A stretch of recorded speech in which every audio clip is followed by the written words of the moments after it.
Ashlee. It's Ashlee Hamon Photography, and I started back in 2012. So it's been like 12 years or something crazy. I started off, working for other companies, like freelancing for, small wedding companies and just getting my foot in the door. And then I was off and running, shooting friends and family, and then just busy. And I shot like over 50 weddings in 2016. 3 of them were out of the country. It was wild. I was in Iceland, Chile, St. Lucia. Like it was a wild time. Yeah. And then at that point, I decided to switch from my Nikon DSLR to mirrorless. I went to Fuji that year, and then I just like kept going. And so here I am today with a lot of experience. Yeah. I think burnt out in 2016, 2017, and then I kind of stayed burnt out. Yeah. But around 2018, kind of like 2 years into overwhelm, I was really looking to figure out what to do about it. So raising my prices was the best thing that I ever did. So I raised my prices, and I started to incorporate in-person sales because I just really decided to figure out, why was I even doing this to begin with? And I wasn't doing it for people to post on Instagram. I was doing it for them to have these memories forever. And I wanted them to be in real life. So I really focused on all of that. And it's been just such a game changer. And I've been able to slow down and actually now figure out what my actual capacity is. My capacity isn't how much I can humanly possibly do.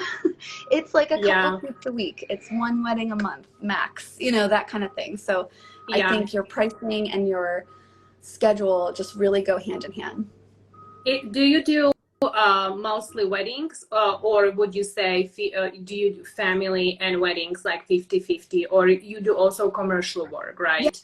Yeah, so I think for the first 5-6 years, I was mostly solely weddings and engagements. And then I really started to do all the things. So I would follow my couples through to their maternity, which I really love. I do babies sometimes, but I do it kind of my own way because I don't have all the gear and the time. And like, there's people that only do babies and they do it so well. Yeah. And then I started doing more and more commercial, which I really loved. I have a degree in photography from UCF, and I always wanted to do magazine work and stuff, but I didn't want to move to like New York or LA. So I started with weddings because they were so exciting. You could do so much variety. And I just really liked the pressure at the time. I worked really well under it. And so I think until about 2019, I had started to eat more towards the commercial branding side. And so now I'm probably about 80% that and 20% weddings and families and engagements and proposals and all that kind of stuff. So I am working more and more towards doing more branding and commercial, just because I'm going to be 38 in January, and I've been doing this for so long, and I just did really burn myself out, and I, didn't learn fast enough. And I just feel like I'm ready to kind of focus on having weekends and that kind of stuff. So I'm kind of slowly moving out from weddings and really just taking on big ones a couple times a year kind of thing. Yeah. Well, I feel that photography pricing is one of the most difficult things to determine when you're working as a photographer, especially when you are a beginner. It's hard to praise yourself. The market is saturated with photographers, and I feel like, especially after COVID, and a lot of photographers are charging very little money, which we all did, I think, at the beginning, but it's setting up the people are, I feel like people expect to I feel let me just put it away. Oh my God, I cannot speak. I think that a lot of people think that this is our hobby, not that. Yeah, and I think it's we have to explain ourselves. At least sometimes I have to explain out myself that this is not my hobby. I have to pay my bills with it. Didn't marry a sugar daddy, so it's important to know for photographers to be able to value themselves. Of course, if you're just starting and you have no experience, I don't think you should start charging the higher price, right? It's step by step. But also, undercharging is not that the way I think that people should. Yeah. So today's topic is how to get over your fears and raise your photography prices. This is more for people who are in the business for a long time, or kind of like after a few years of experience. What would you say? How do you know when is the right time to increase prices for your photography? I think the number one indicator is when you're too busy. When you're too busy, that is like just awooga, you need to raise your prices because it's not sustainable for you to be able to do volume. As photographers, you know, I would probably venture to guess that 90% of us are individual artists. You know, a lot of us aren't trying to be big studios and having associates and doing that kind of route or business model. A lot of us are just very passionate about our craft and our skill. And we're one person. So when you have too much on your plate, you know, like then you can't do your best work. And then I feel like you'll make the mistake I made and you'll just keep doing too much until you physically can't, you know, and then where do you go from there? So I think if you find yourself being too busy or just feeling stressed and overwhelmed, the prices need to go up because that will naturally decrease your volume, and then you can kind of fiddle with what works for you. Also, you've got to pay attention to the market, the world, the economy. Everything is so expensive, you know. I mean, even if you just adjusted your prices for inflation every year, you're probably still not increasing them enough year over year. I really have to remind myself and other people when I talk to them about this is, why are you doing this? This is not your hobby. You're doing this because you love it, but you also are doing it to create your own life and to provide for yourself and your family and maybe even more people. So this is a business. We have to remember, as much as this is art and we're dealing with love and huge human milestones, this is a business, and businesses have to make a profit. They have to. Otherwise, you won't be in business anymore and you won't be able to serve anyone. So you have to think about making sure that you're making a profit, making sure you're making enough to pay yourself, pay your taxes, pay for your cost of goods sold, pay for your insurance, pay for gear, pay for repairs, pay for storage. You know, people don't realize that we go through terabytes and terabytes of data storage on physical drives and online backups, and that costs money. So everything, I think it all costs money. So we have to be pricing ourselves in a way that makes sure that we're going to be able to show up and do it again, you know? It's a business. Also in education, we, you know, so it's, we always learn something. We reach the point when we are experienced. I'm sorry, Kenny? Large enough cars to bring all your gear around, you know, like oil changes. I don't have that much. Yeah, I know. At least the car has to get there. It has to be in condition that can drive your gear. I feel with raising prices is very tricky because I feel you can do it you can use two methods. First method is you can do it the all at once method, or you can do it like slow and steady method. I feel when you change your pricing, you are going to attract different audience, and that's the biggest thing. Like, it's not about, like, people charge certain amount of money, right? And they raise their pricing significantly, and they hear crickets, and that's normal because you have to start communicating. You are going to reach different audience, and you have to change your mindset. It's not the same when you charge $300 for a photo session and when you charge $1,500 per photo session. That totally different audience. The people who will pay $300 will not pay $1,500. Some of them maybe, but most you would be surprised. Some of them will grow with you, you know, because they believe in your work and they like you, but some of them won't, and that's totally fine. That's totally fine. I'm just saying that when people like raise prices, they get inquiries and they send them new pricing guide. People is like, what is this? What does it, you know? I I think that you have to just change your mindset a little bit about your clients. Yes, some people like my clients, I have been doing this for 11 years. Mm-hmm.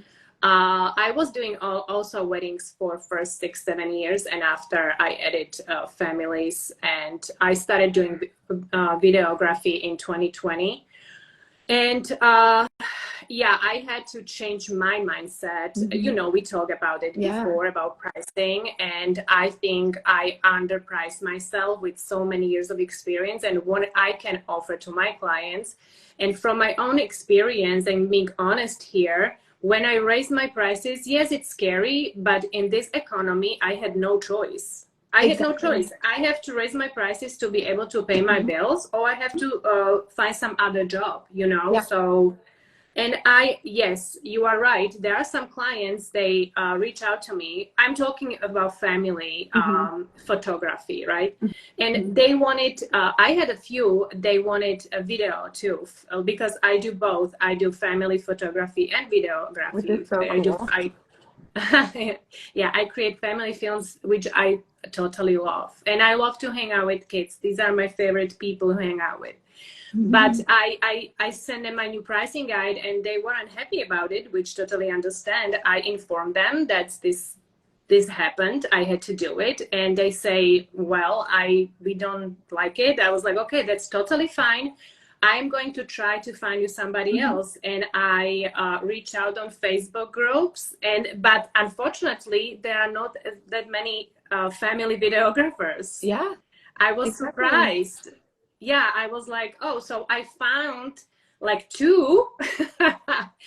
And I was like researching for your fire, like I think people need to think about their expenses, like to calculate your pricing. You got to figure out, what do you need to live plus a cushion, what is the market, the economy doing, and how many years have you been doing this? Have your prices stayed the same for 5 years? Like, no, look at the price of eggs. They go up and down and all over the place, like you got to keep up. And I think the more comfortable you get with changing them regularly, then you get into that where you're kind of incrementally increasing them with more experience and confidence. And so you're not going from 300 to 2,000. Yes, you're kind of doing that a little bit more of a less intuitive flow, You know what I did 2 years ago, I think? I sat down and I wrote like how I think that you have to consider in your pricing everything, like the time you talk to your clients, emails, driving to location, shooting, driving back, transferring your photos, editing, culling, editing, everything. So take all the hours you spent, just be honest with yourself and put it on paper.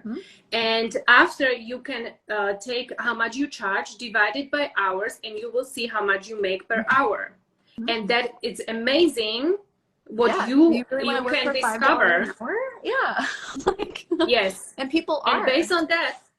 And based on that, you can change certain things. You can change editing time, if so you edit shorter, or you outsource your editing, or you can change location. I have for certain things, like, okay, I will shoot this, but it has to be very close to my house. I'm not going to drive 2 hours because that's time, So I think that everybody should do this. Sit down, figure out how many hours you spend on one family session, include everything, and divide it with the price that you charge, and you will see how much. And then I would take it a step further and think about, well, how many of those can you comfortably do in a week?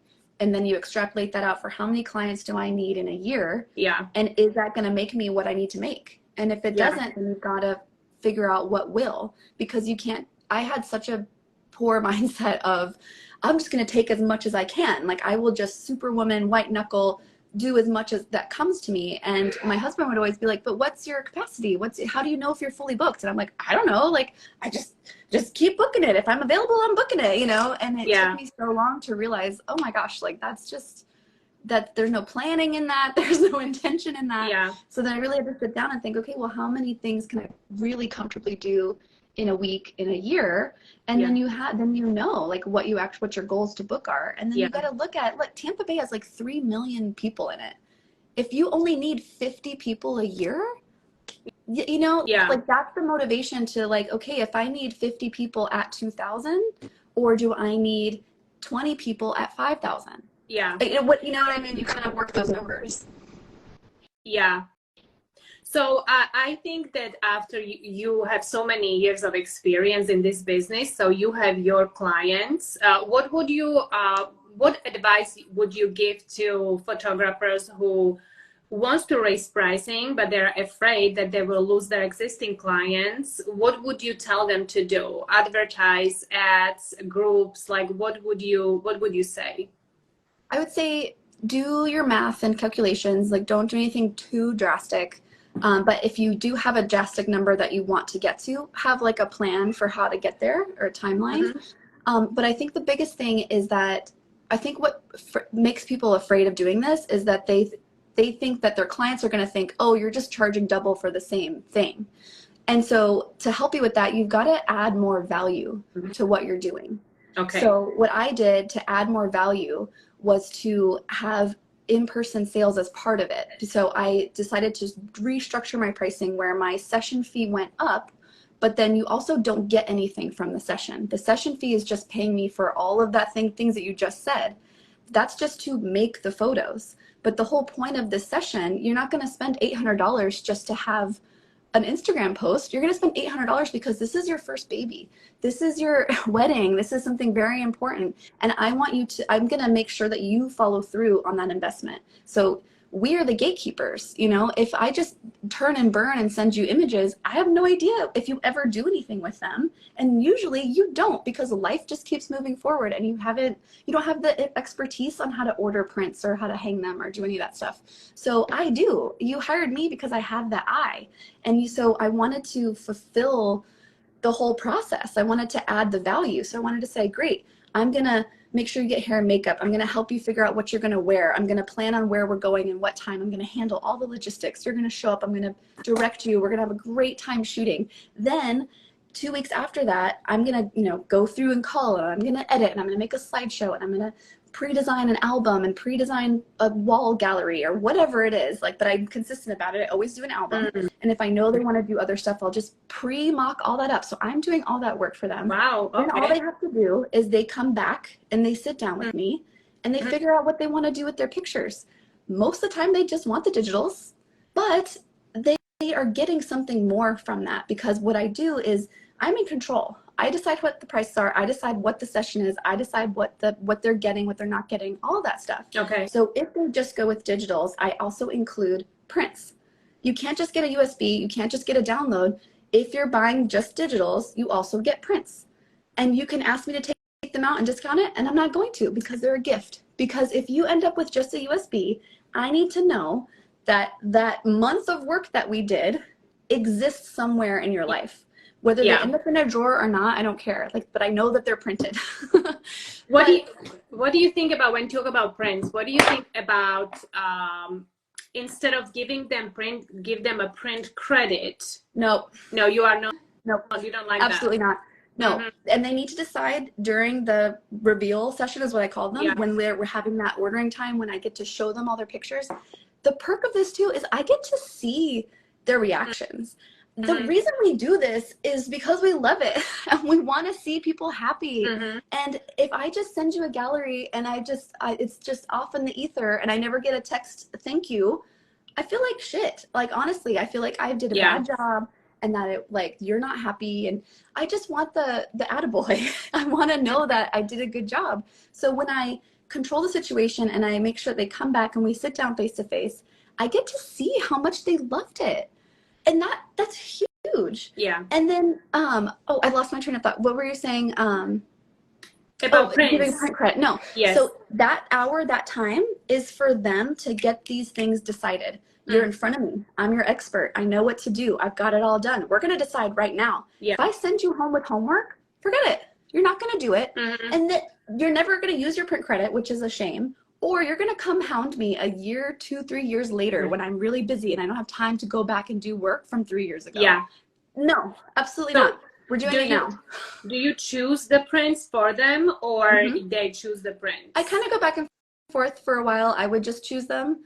But now what I have them do during the reveal session is I have them favorite, and then I'll pull from the favorites and print them. Your favorites or their favorites? Their favorites. Oh, so you send them the gallery first? No. So how do they choose their favorites during the session? So in person and then session? when we're in person, I have writing on our tab, and then we watch the slideshow, then through every single photo together, and then they can go through all of them and favorites.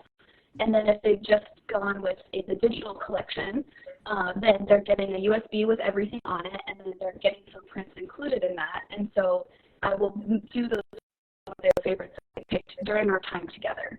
I also show them an album design, and if they order that at the session, then they have a chance to proof that at home and make sure everything's what they want. But we decide everything then and there. This is your time. We've invested so much into making these photos. Now what are you doing with them? Mm-hmm. That's the goal of it. And then I'm able to earn more from the session, but I've also added so much more value to it. And so when someone inquires and they just want a quick, but they don't get it, like, then that's not my client. But if they come to me and then they're like, oh, wow, okay, that's more than I was thinking, but I'm going to get so much from this. It's going to be done for me. You know what I mean? Like, you don't have to, especially if you're doing families, they don't have no time to figure out how to print and when and how big and any of that. That's why do they have time to meet with you? Are they okay with that? Do we have clients who says like, oh, you know what, I just send us the gallery and we don't want to meet? Do it virtually. You just share your you do it virtually. Yep. Okay. Yep. I've got clients from out of state or out of the country that they can't physically come back for their reveal session. So we just meet up on a Zoom and I share the screen so they can see everything. Boom, same thing. I definitely love it more in person, and then I have all my physical samples for them to see the quality and the difference. And every time when people open up an album and they actually see what a professional grade photo is, they're wowed. Yeah. You know, and so that, you know, you use that, but you still get it done, you know? Yeah. So I never did in-person sale. I included album for a long time with all my sessions. I did too, because I wanted them to have it. Yeah. But then, and also I used the method of upselling, and that was pretty not in person. I have a system how I do it through my gallery. And it's basically, it's not in-person sale, but it's kind of like I give them experience, but of course it's not the same as in-person sale. But all our galleries are connected to stores, and I get random sales through that, and there's incentives you can build in, and it can be very passive and hands-off, but it's just not nearly as successful as talking to your client and like figuring out what they want to do with this beautiful work. And I feel like a lot of people avoid that because they're afraid that they're not good enough or that people aren't going to want to buy stuff, but you just have to offer them the things that they want. I want my clients to have albums and wall art, and some of them want that. Most of them want digitals. So it's up to me to figure out, what do I want to sell them as a digital? I don't have to burn a CD. I used to burn CDs back when we started.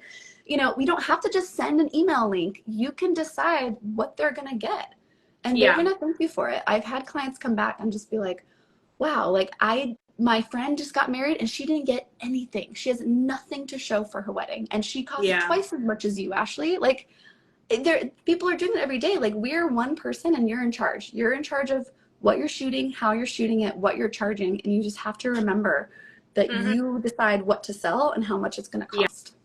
Yeah. So how do you lead that in-person session? Like, do you start with showing them the slideshow with music?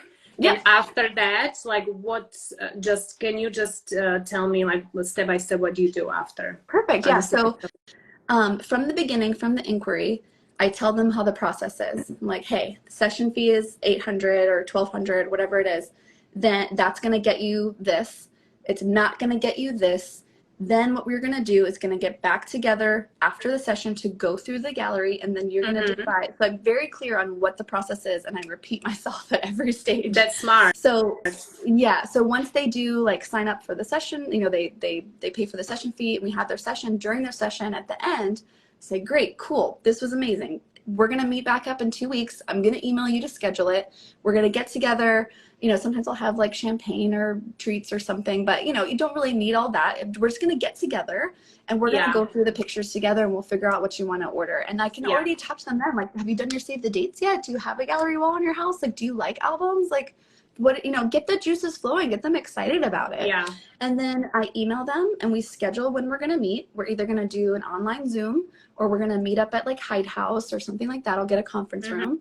And then we get there, we catch up for a little bit. It's great. I get to actually make deeper connections because I'm not just seeing them once when they're nervous in front of a camera. I'm seeing them more often, you know? Yeah. So we catch up and then I say, okay, you guys ready? Like, this is it. We're going to see everything. I hit play and they just have their, you know, 10 minutes to just like cuddle and ooh and ah and cry or whatever they're doing, you know, get to laugh about it, all that stuff. Then when it's over, I say, okay, so here's like all of them. Look how many we got. Oh my God. So I also made you an album design. This is what I'm thinking. And we flip through it and I tell them how the proofing works and everything. And then I say, okay, what do you guys think you want to do? And then you shut up. Just shut up. Like, that is the best thing. Let them think about it. They want these pictures. And so let them figure out how they want them. Do they want digital? Do they want both? Do they want just their one favorite on the wall? Like, that happens sometimes, you know? They want to spend $1,000 on a huge canvas print. Great. Let them. You know? So I just sit there and I shut up and I let them talk it out. I let them touch all the samples. I pull things out and I just let them figure it out. And they always have great questions and I get to answer the questions and I get to talk about how great my lab is and how soon they're going to get it and all of this stuff. And then they're like, okay, great. We'll take this. Perfect. Done. Do you, I'm sorry, honey. Are you there? Can you see me? Okay. I see you. The connection is not that good. I wasn't sure if you were talking or not. I'm sorry if I interrupted. No. Oh, you're good. Can you hear me now? Yeah. When it comes to that album, you don't print the album with their photos. You just create it. Yep. So I use smart albums. So I create the design. Yeah. Which is great because not everybody buys it, but then the work is already done. So let's say for like the holiday season or their anniversary, I can say, hey, it's ready to go. Are you ready to buy it? And I don't do any pressure for my weddings because it's its own investment. So I want you to think about buying it after your wedding. But if you can't buy it until your first anniversary, that's fine. No skin off my back, you know, like whatever works for you. But I want you to know that it's available and that it's ready to go and that you're not going to have to go through all your pictures. And there's just, I don't want my clients to work. They don't have time for it. Yeah. If I'm going to charge more, I'm going to give them the value of getting all this done for them. Yes, exactly. Do you do albums for your family sessions too, or just weddings? Yep. So I just do everything as a virtual proof. What I used to do when I first switched over to doing things this way is I actually would have my favorites printed so that if they bought the digital collection, I would have their USB and those prints ready to go and I'd send them home with it that night. And that can work, but that's a lot more cost of goods because if they don't buy them, then you're out. You know what I mean? So it's tricky. So I did find that really didn't push people over one way or the other. It was really cool for them to have it in person to look at, but I think they felt better having more choice in deciding what they ended up doing. So there's so many ways you can do it and experiment, you know, I started doing that way, found what wasn't working, changed it. Yes. You just gotta adapt. Yeah. So how is your pricing structured? So you have, like you said, a session fee, and that session fee includes only your talents, your time, and a planning guide, basically, right? And after the session, do you offer collections, 3 collections that you can first is just digital, or how is it structured? Exactly. So I like to separate because they are 2 different things. And especially in the commercial world, you're paying for a shoot, but then you're also paying for the images and you're paying for the license to use those images in a specific setting. So they are 2 different things. So when I do that for my personal client work for, families, weddings, that kind of stuff, it's the same thing. You're paying me to create these, but you're also going to pay to buy your pictures. And that is it's hard for some people to hear. They think they're my pictures, I own them. No, honestly, like legally, that is not the case. The photographer is the creator. They own the copyright outright always. Yes. And it's up to us whether or not we're going to give that away or we're going to charge it or whatever. Again, like, you have to realize that you're in control. So I like to do what I need to have my session fee. And then when I price what I'm offering, it has to be, I have to know that the most popular things are at where I want to earn. So what I have is like an 800 session fee, and the digitals are 800. So your session together is usually 1,600. Mm-hmm. And I say that in that inquiry in response. I say, okay, look, this is how it works. This is what to expect. Most people do this. Most people are spending between $16 and $3,000 depending on what you buy. And so a lot of people do a la carte. Don't do single images. Like, you can't do like, well, I just want 5 digitals. I just want this. No, all or nothing. Make it easy on yourself. You know what I mean? Like, especially for I love you. Like, it's like, no, you can't. And then be quiet. And I've had people try to talk me out of it and tell me what to do, and it's just, no. You have to have a boundary. That's not how it works. That is not an option. Yeah. And if you want these are the options, and you are not baiting and switching anyone. This is not a surprise. You've had all of this in black and white from the beginning. You can in your contract. In the contract, in the email, in the pricing guide, verbally, it is there. Okay. And so the more you do that and the more comfortable you are, then it just works a lot better because it's very clear and transparent. So what I do is I have my digitals, and then I have my albums, and they're all priced appropriately. So digitals are 800. My albums start at like $950 for the 8x8. They go up from there. And then I've put together a couple of packages where you could do both. Like, if you want to do an album and a digital, then you get a little deal. Or if you want to do, the digitals and a couple pieces of artwork, like wall hanging artwork, great. But most people are going to do an a la carte deal. They're going to get exactly what they want. And that's what's great, because some people want wall art. Some people want an album. And if you're not offering it to them, then how are they going to get it? Yeah. Okay, cool. So I think that maybe you don't have to, when we want to give advice to other photographers, maybe you don't have to raise your price on your pricing guide. Maybe you can do it your way, that you charge for session fee, and after you have certain collections, maybe they don't have to do it like you, that you just have digitals and after a la carte.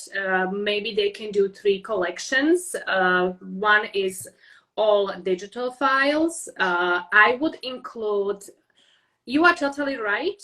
When people don't have time, if you will give people choice, it's hard for them to order something. But with my albums, I would say 90% of people order them. Mm-hmm. Some people write me after like 3-4 years after their wedding, like, oh, what about the album? Mm-hmm. I have really hard time to say no, because based on their contract, it's not available anymore. Yeah. There is certain time they can send me their favorite images so I can create it. But if you choose for them, with my experience, they want a lot of changes, but they can do it. That smart album software is amazing for creating albums. It's very fast. I can remember when before this software, oh my God, it was a nightmare.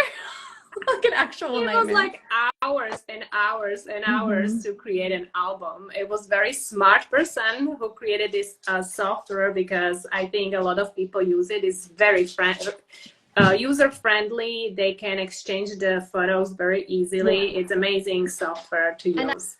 So with you cut out that work for them. So after a wedding, it takes 2 months for me to be able to do their reveal. I send them about 200 sneak peeks within 2 weeks so that they have a great snapshot of their day and their favorites, and they can go wild and, and celebrate. But it takes me about 2 months to get through everything else and to create their album. And so I spend the time to create the album that tells the story of the day and create in chronological order with the best images that I think. So then at their reveal, I show them that. And then I say, look, like, you can order right now, you can order in a year, you can order whenever. The design is ready for you.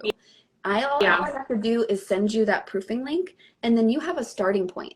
Then you can just flip through, and then it's so much easier for them to say, oh, I'd rather have that picture, or take that one out, or make that one black and white. And they have a lot less revisions and feedback because they have a starting point. They can already see it. If I have to wait for them to pick out their favorites and then make an album off of that, it's never going to happen. Yeah.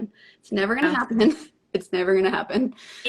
I have a system that works. I send them emails, like I have the system so automatically. So they, I would say 90% of people do it because of my system. It's not just one email, it's more emails. But I would say like they like 90% of my clients, they pick their favorites, and I just create the album, and it works. I don't think I offer it anymore in my collections. I think you can order it a la carte now. I wanted to ask you, so I think, I don't know, but I think about like you don't like discounts or so would you consider, not you, but if there is a photographer, family photographer who is in business maybe a year and decided to raise her prices for photography, and would you recommend to give a discount to existing clients? No, never discount, add more value. Just add more value. So what I would say is, and communicate and be transparent, like those are the themes. So if you decide to raise your prices and you want to reach out to your existing clients, or they're coming to you, you can say, hey, this is the way I'm doing it now. For you, for this next time only, I'll include the digitals also, or whatever you decide is a valuable thing for you to add for them. They're still going to pay the new price, but maybe they're getting a little more for it. Yeah. But then you have to be very clear of like, this is the last time. Next time, it's the full shebang. You know what I mean? Yeah. So never discount. You just can add more value. You can add things. You can add more time. You can add more images, you can add prints, you can add styling, you can add things to it. Don't ever discount, because it's not fair to the person that's going to pay the full price tomorrow. It's not fair. There's no way you can keep any integrity if you start discounting. Yes. What do you think about giveaways? I think those are really fun, and I've done those before. You know, I think they're really fun. You know, I find that photographers are very generous people.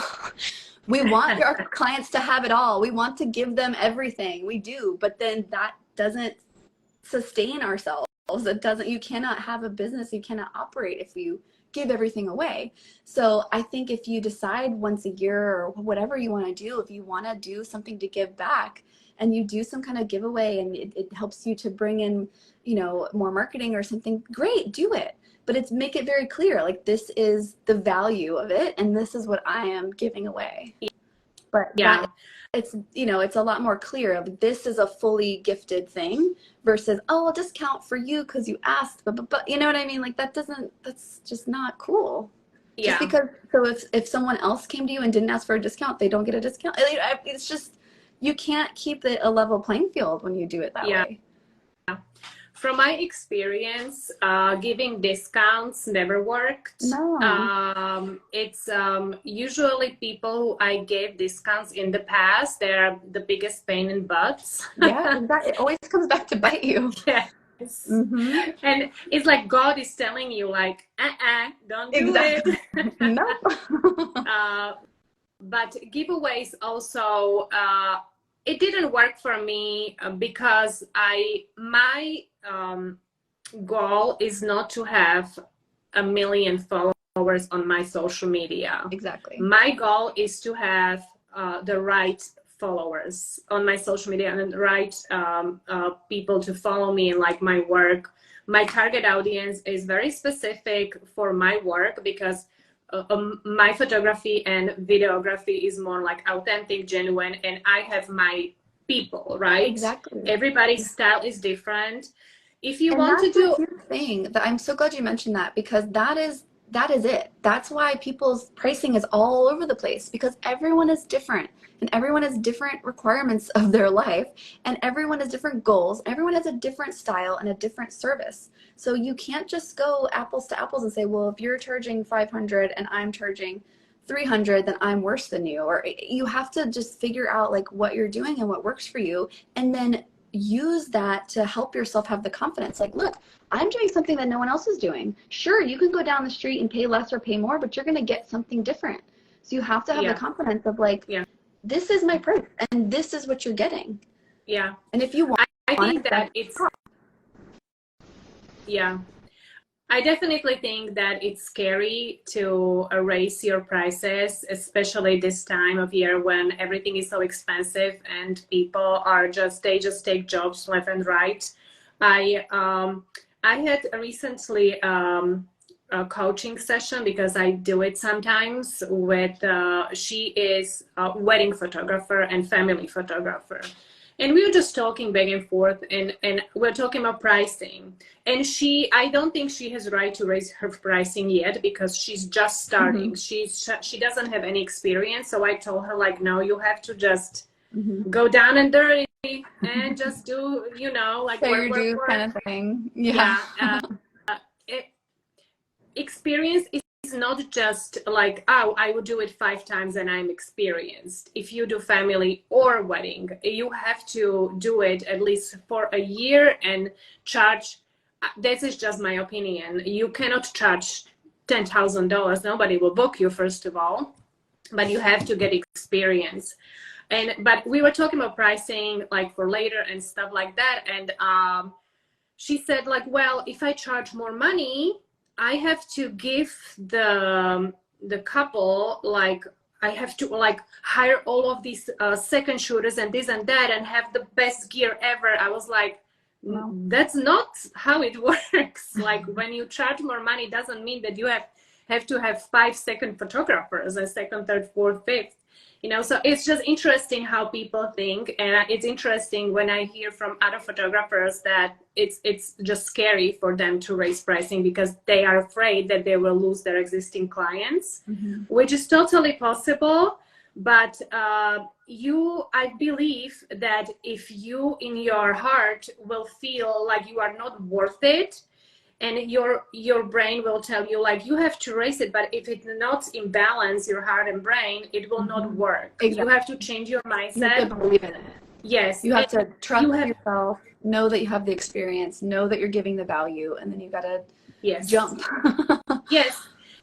And if you need to do a giveaway, just do it smart. Do it with your target audience. That's very important to know. Who is your target audience? I know people talk about it all the time, but it's important to know. So if you want to do a giveaway or you want something for your portfolio, social media, just do it with the family that you really think that's, yes, these are like people I want to shoot this kind of vibe, and this is what they wear, whatever, how they act, and do it. But besides that, I don't know, for like increase on social media, like you have more followers, I don't see really the point of doing giveaway. Like, follow me and just to be able to be in the giveaway. I don't think it's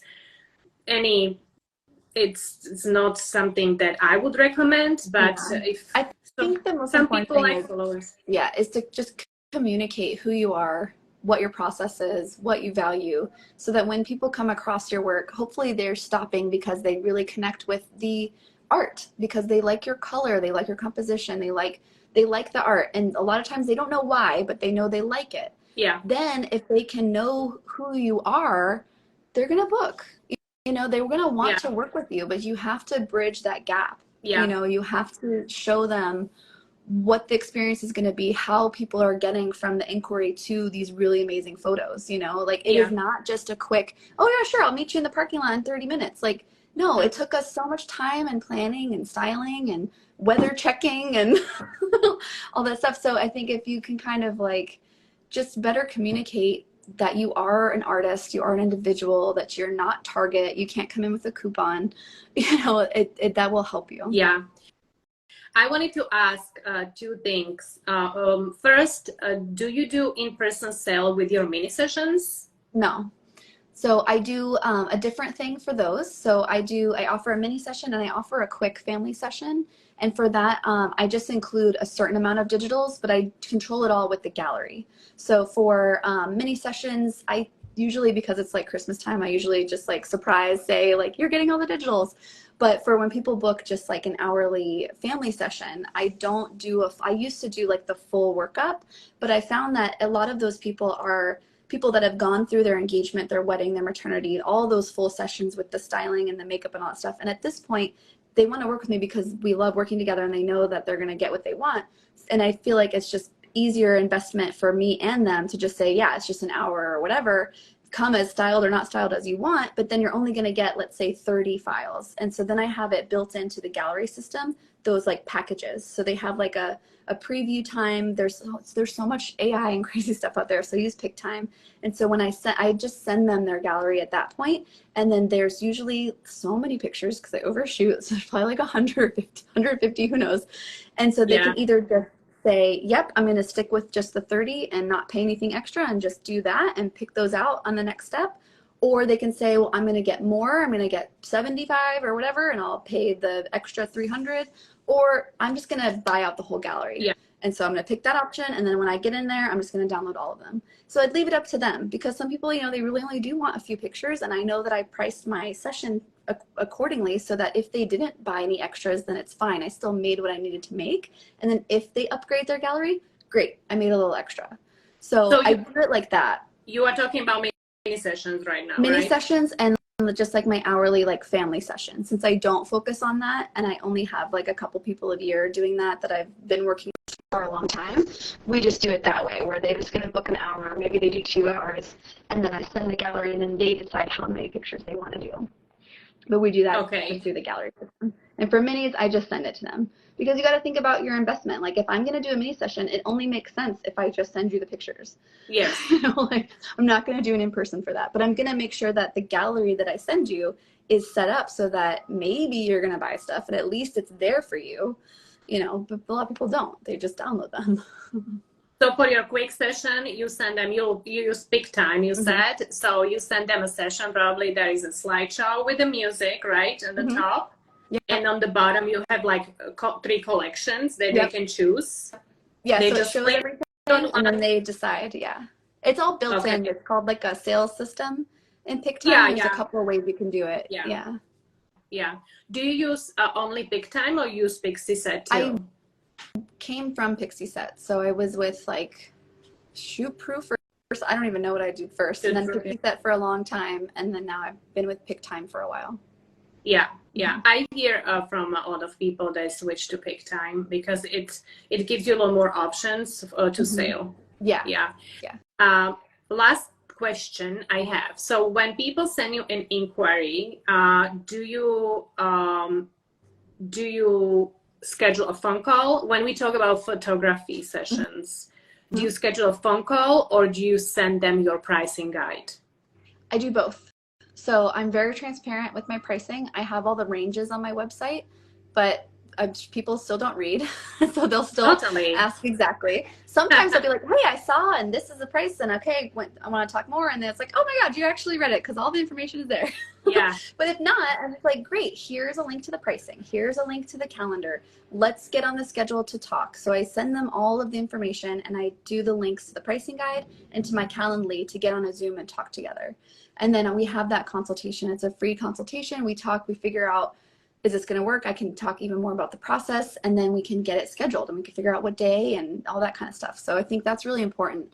And then a thing that I do that I'm going to start doing also at the inquiry stage is I record a Loom video when I send out the booking link. So when I send the booking link, I record my screen and myself talking, walking them through it. So I can say, hey, it's me again. Like this is what you're gonna see. Remember, this is what it costs, and this is how that's gonna work, and this is gonna work. If you have any questions, let me know. It's like a 2-minute video. So when they get their booking link, they can click to keep going to their actual booking link, and they can also click a little link that will show the video of me talking to them and explaining it. And so what I'd like to do is also add that to my inquiry. So I can say, hey, oh my God, and I can say it all in person, and they can put the face and the voice and the vibe to the name. I think that's just so much easier for people to connect. I have a lot of clients that come from other countries and other backgrounds and speak other languages, and they love to be able, like, oh, cool, I can understand you, and and that kind of stuff. Like, it's really a cool thing to add just another layer of personality to each page. That's great idea. So when you get an inquiry, you have a email that you send, and this email includes your pricing guide plus this short video of you talking and explaining the prices. And also there is a calendar that they can book a consultation with you. Yep. All three things. All three. Okay, so if I am not interested, I just moved into other photographer. And if I am unavailable, and I give a long list of people, you know, and sometimes they'll ask me more specific questions, or, hey, do you also know a videographer or whatever? And then I'm happy to help. If I'm not available, I'm still happy to make sure you find the right person, because I want everyone to have amazing photos. And if I'm not the person to do it, then I don't want to do it. I want to make sure you have the right person. Me too. I always, I love film, and I'm like, I don't do film. Like, no, let me point you this way. I'm not going to try to change myself just to book you. Like, that doesn't make any sense. Yeah. I always, if I cannot, I have people I recommend, if it doesn't work, I go on Facebook groups and I ask people, because it's totally okay. I am not upset at all when somebody doesn't book me. It means that I'm not the right person for them. So it's totally okay. Yeah. It comes back to that. Like, we only need so many people to work with. Yeah. And so if you think about that more abundant mindset, like, let the no's be no's. That's fine. It's making room for the yeses. Yeah. For the right people. Yeah. Ashlee, what would you say is the best way how to communicate with potential clients? Do you think that, of course, recommendations from your existing clients is the best, but what would you recommend? To be on social media, to have an email list, or I don't know, be in Facebook groups, or what, or these, like, when it comes to family photography? So I think your email list is so important. As you have more experience, you have such a deep and wide and long list of contacts, and I think you need to nurture that. I actually left Facebook in 2016 because I couldn't deal with the toxicity anymore, and I wasn't really using it. It was just kind of like a vampire time suck. So I just went ahead and deleted it and left. And so the only socials that I interact with are Instagram. Yeah. And I do an inconsistent job of that, but I'm pretty consistent in the stories, and, so that's my socials, but that's not where my leads are coming from. My leads are coming from word of mouth, and they're coming from Google. So I spend time on my website. I add new content. I try to blog. The more I blog, the more the ranking I have. So I'm adding those pictures. They're SEO'd, all that good stuff. And then I have that email list, and when I'm doing good, I've been back for a while because I've been in a transition, but I have a monthly newsletter where I can reach out to 1,500 people every month. And, I have like dads of brides from 10 years ago that just send me a sweet message like, love to see that you're doing great, or these look cool, or what, you know what I mean? You're keeping top of mind with people. And if Instagram crashed tomorrow, I still have a way to reach out to everybody. Yeah. That's really important. So I think you need to communicate on your own things that you own. You own your website, you own your blog, you own your email list. Don't rely on socials. You can go viral, you can do all that stuff, but that's not where your clients are coming from. Yeah. That's just a piece of it. They want to come to your website, and they want to be sold by your website. They want to be able to reach out to you and communicate with you. Yeah. Of course, it depends who is your target audience. If your target audience hangs out on TikTok, just concentrate on that, but always have like backup plan, because you never know what. A way for them to funnel to the things that you control. Yeah. So you can say, hey, great, but you got to email me, or hey, here's a link to my contact form, or like push them from there to the things you control, to your email and to your website. Do you do Google Ads? Nope, I've never paid for any advertising anymore. Yeah. I don't know if these new photographers, like blog, I feel like it's like thing that people don't do anymore. I know, but it's so good. It's so good for your ranking, and it's Yeah. so good, especially if you link it with your socials. If you make a post about it and then in your stories or your highlights, whatever, you have a link to your blog, so we can do that now. I mean, we're old. We're from the times when you couldn't do any external links on Instagram. Yeah. So now you can say, if you want to see the whole story, click the link, and then they go to your website, and then they can see everything from that wedding. And I don't think in the last 5 years, I think I've had one person ask me for full gallery links, because they can see it. I have all the receipts already there for them. They can deep dive and scroll as long as they want to see a full wedding day on my blog. You know what I mean? Like, that's important. Yeah. I include it in my, when somebody send me an inquiry for a wedding, I include like a whole gallery. But yeah, you are right. When you have so many different weddings on your website, it's enough.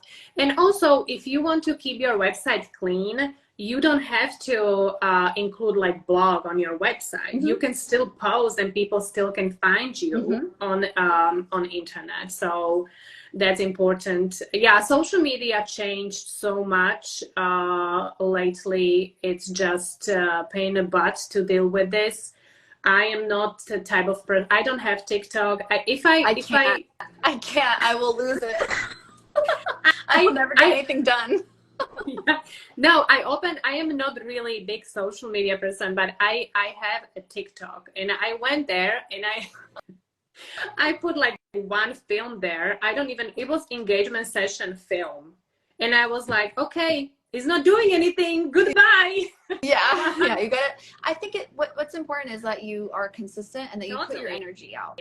But you can't just throw everything at the wall and then not do it. Like, you have to do what works for you, and then you have to keep doing it. Yeah. You can't do Pinterest, Instagram, TikTok, Facebook. You can't do all of those at 100%. Yeah. Do the ones that you like and that you're good at, and focus there and be consistent.